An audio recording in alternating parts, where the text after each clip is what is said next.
السلام علیکم ورحمۃ اللہ تعالی وبرکاتہ۔ برادران اسلام، آج جس طرح کا ماحول چل رہا ہے کہ ماں باپ کو تنگ کیا جاتا ہے، ماں باپ کو ستاتے ہیں، ماں باپ کو دکھ پہنچاتے ہیں،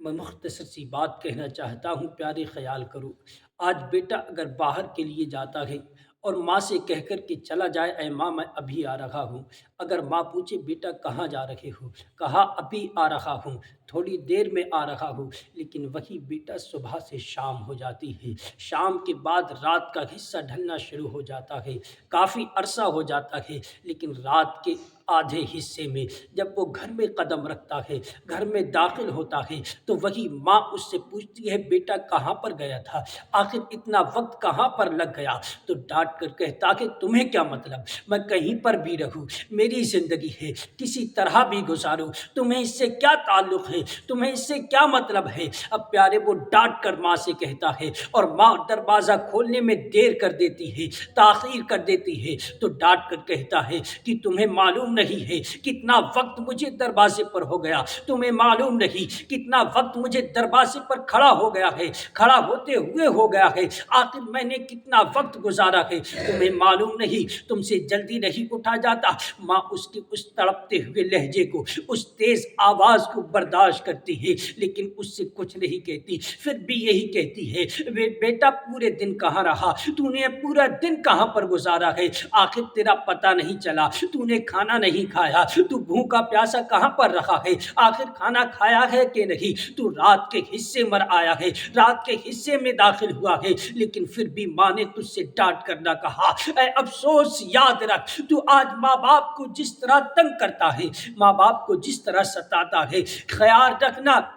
جس دن یہ ماں باپ دنیا سے چلے جائیں گے، جس دن یہ ماں سفید کفن کو پہن کر، سفید لباس کو پہن کر دنیا سے رخصت ہوگی، اس دن دروازہ جلدی نہ کھل پائے گا، اس دن دروازہ جلدی کھولنے والا کوئی نہ ہوگا۔ تیری بیوی اپنے بستر پر پڑی سو رہی ہوگی، تو دروازے پر دستک دیتا رہے گا، نہ پتہ 1 گھنٹہ تک تجھے کھڑا رہنا پڑے، نہ پتہ 2 گھنٹہ تجھے کھڑا ہونا پڑے، کوئی معلوم نہیں تو کب تک کھڑا رہے دروازے پر اور دروازہ نہ کھولنے پائے، اور جب دروازہ کھولنے کے لیے بیوی آئے گی تو سب سے پہلا لہجہ یہ ہوگا، تمہیں معلوم نہیں ہے تم نے پورا دن کہاں پر گزارا ہے، تم پورا دن نہ جانے کہاں رہتے ہو، تمہیں معلوم نہیں اس وقت سونے کا وقت ہے، ایسے وقت میں آئے ہو کہ نیند کو خراب کر دیا، تم نے نیند کو خراب کر دیا ہے، تم نے نیند کو اڑا دیا ہے، یہ کوئی آنے کا وقت ہے، تجھے الٹی ڈانٹ کھانا پڑے گی، الٹا تجھ کو سننا پڑے گا۔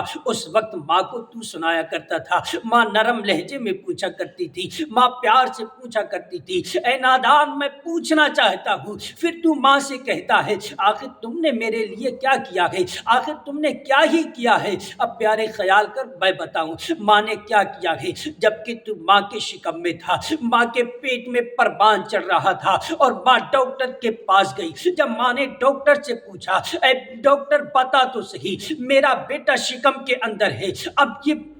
شکم کے اندر ہے، تو ڈاکٹر نے کہا سن تیرا بیٹا شکم میں ہے، لیکن اس کے حالات ناساز لگ رہے ہیں، اس کے حالات خراب لگ رہے ہیں، ایسا معاملہ ہے کہ یہ بیٹے کی وجہ سے یا تو تجھے جان دینا پڑے گی، یا یہ بیٹا پیٹ کے اندر موت ہو جائے گی، یا پیٹ کے اندر ختم ہو جائے گا، دونوں جانوں میں سے ایک جان بچ سکتی ہے۔ ماں نے جب اتنا سنا تو اپنی جان کی پرواہ نہ کی، صرف تیری پرواہ کی۔ ماں نے جب سنا کہ بچے یا ماں کی جان جا سکتی ہے تو ماں نے اپنی جان کو داؤ پر لگا دیا، اپنی زندگی کو داؤ پر لگا دیا، اور کہا ہے ڈاکٹر کر اپنا کام جو تیرا کام کرنے کا ہے، میری زندگی کی کوئی پرواہ نہ کرنا، میری کوئی فکر نہ کرنا، اگر میرا بچہ سلامت بچ جائے تو اسے بچا لینا، میری موت آئے تو آ جانے دینا، مجھے اس سے کوئی پرواہ نہیں ہے۔ جب ڈاکٹر نے اس کاغذ کو لا کر رکھا جس پر یہ لکھا ہوا تھا